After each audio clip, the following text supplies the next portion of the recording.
नमस्कार दोस्तों, राम राम, सत श्री अकाल। मेरा नाम रामनिवास चोपड़ा है। हमारे यूट्यूब चैनल पे आपका स्वागत है दोस्तों। तो बने रहिए हमारे साथ और देखते रहिए हमारा यूट्यूब चैनल दोस्तों।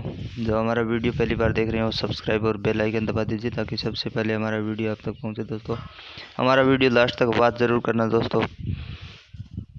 तो बात करते हैं दोस्तों आज ही के दिन, आज का इतिहास दोस्तों। आज से 7 साल पहले आज ही के दिन देश के 15वें प्रधानमंत्री बने थे नरेंद्र मोदी। 30 साल बाद किसी पार्टी को मिला था बहुमत। मोदी ने ली 2014 आम चुनावों के नतीजे। 16 मई 2014 को आए भाजपा को 282 सीटें मिली। 26 मई 2014 को भाजपा नेता नरेंद्र मोदी ने प्रधानमंत्री पद की शपथ ली।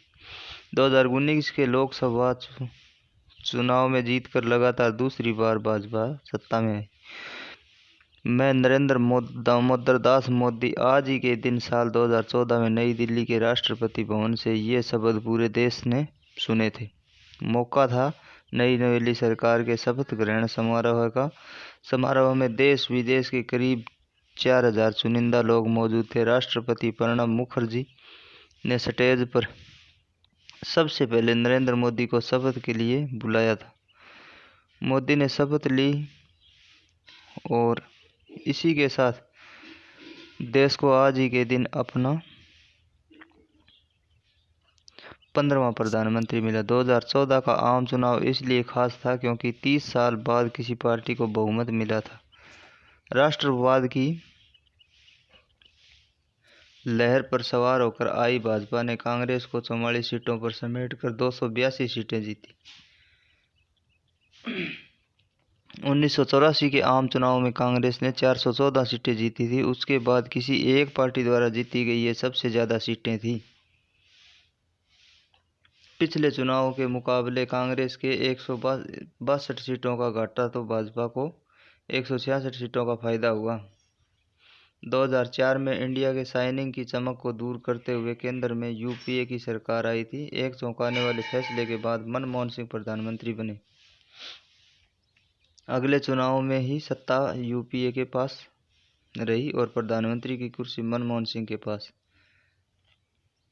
लेकिन इस बार मनमोहन सिंह के लिए चुनौतियां ज़्यादा थी। भ्रष्टाचार, महंगाई और काले धन पर विपक्ष सरकार को लगातार घेर रहा था। निर्भया कांड के बाद लोगों में भी गुस्सा था। अन्ना हजारे लोकपाल के लिए आंदोलन कर रहे थे।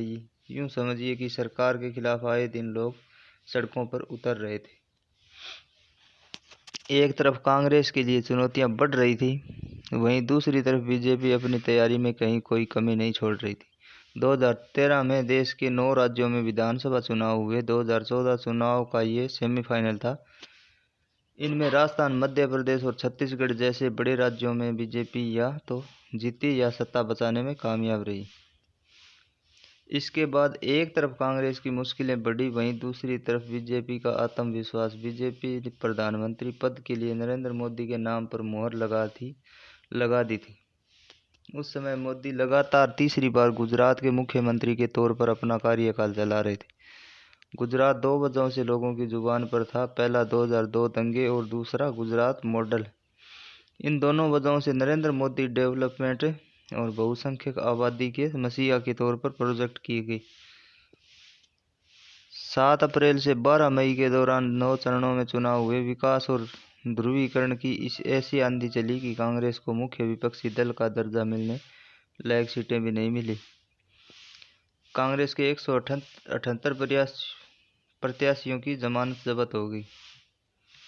1984 के आम चुनाव में कांग्रेस 404 सीटें जीती थी। उसमें बीजेपी को 2 सीटें मिली थी। केवल 30 सालों में ही पार्टी ने 2 सीटों से 282 सीटों का सफर तय किया। 2019 में यह आंकड़ा और ज़्यादा बढ़कर 303 सीटों पर पहुंच गया और नरेंद्र मोदी लगातार दूसरी बार देश के प्रधानमंत्री बने। 1926 में आदमखोर तेंदुए के आतंक का अंत। आज ही के दिन गढ़वाल में एक आदमखोर तेंदुए को जिम कॉर्बेट ने मार गिराया था। तेंदुए का इलाके में कई सालों से आतंक था। इस दौरान तेंदुए ने करीब 125 लोगों को अपना शिकार बनाया था। 9 जून 1918 के दिन इस तेंदुए ने पहली बार किसी इंसान को अपना शिकार बनाया था। गढ़वाल इलाके में तेंदुए के डर से लोगों ने घर से बाहर निकलना छोड़ दिया था। ब्रिटिश सरकार ने तेंदुए को पकड़ने की कई कोशिश की, लेकिन हर बार नाकाम रही। आखिरकार थक हार कर जिम कॉर्बेट को तेंदुए को मारने की जिम्मेदारी सौंपी गई। जिम कॉर्बेट प्रसिद्ध शिकारी थे। 1907 में उन्होंने चंपावत बाघिन का शिकार किया था। कहा जाता है कि इस आदमखोर बाघिन ने 400 से ज़्यादा लोगों को अपना शिकार बनाया था। जिम कॉर्बेट करीब 1.5 साल तक तेंदुए को खोजते रहे। आखिरकार आज ही के दिन साल 1926 में कॉर्बेट ने इस आदमखोर तेंदुए का शिकार किया। 1999 इसरो ने पहली बार एक साथ लॉन्च की थी 3 सैटेलाइट। इसरो के लिए भी आज का दिन खास है। 1999 में आज ही के दिन इस भारतीय अंतरिक्ष एजेंसी ने पहली बार एक साथ 3 सैटेलाइट लॉन्च किए थे। इनमें भारत, कोरिया और जर्मनी के एक सैटेलाइट थे।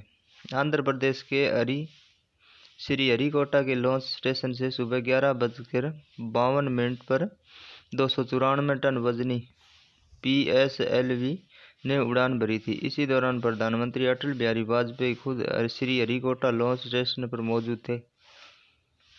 इसरो ने पहली बार कॉमर्शियल एग्रीमेंट के तहत किसी दूसरे देश के सैटेलाइट को लॉन्च किया था। इस लिहाज में से भारत के लिए ये बड़ी उपलब्धि थी। साल 2017 में भारत ने एक और बड़ी उपलब्धि अपने नाम की। इसरो ने एक साथ 104 सैटेलाइट लॉन्च कर इतिहास रच दिया।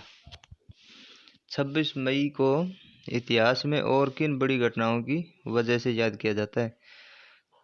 2014 उत्तर प्रदेश के चुरेब रेलवे स्टेशन पर गोरखपुर एक्सप्रेस ट्रेन हादसे का शिकार हो गई। हादसे में 29 यात्रियों की मौत हुई। 2010 सुप्रीम कोर्ट ने शादी किए बगैर एक साथ रहने वाले प्रेमी युगलों की संतानों को भी अपने माँ बाप की ओर से अर्जित संपत्ति में हिस्सा पाने का अधिकार दिया। 2007 में भारत और जर्मनी के बीच रक्षा समझौता हुआ। 2002 में चीन का एक यात्री विमान समुद्र में गिरा, 225 लोगों की मौत हुई थी। 1998 में ऑस्ट्रेलिया में पहली बार नेशनल सॉरी डे मनाया गया। 1950 में ब्रिटेन में पेट्रोल खरीदने पर लगी लिमिट को ख़त्म कर दिया गया। इससे पहले हर व्यक्ति को पेट्रोल खरीदने के लिए राशन कार्ड दिया जाता था। तो शुक्रिया दोस्तों, धन्यवाद। हमारा वीडियो पसंद आया तो लाइक और शेयर ज़रूर करना दोस्तों। तो दोस्तों मिलते हैं अगले वीडियो में, तब तक के लिए धन्यवाद। जय भारत, जय हिंद।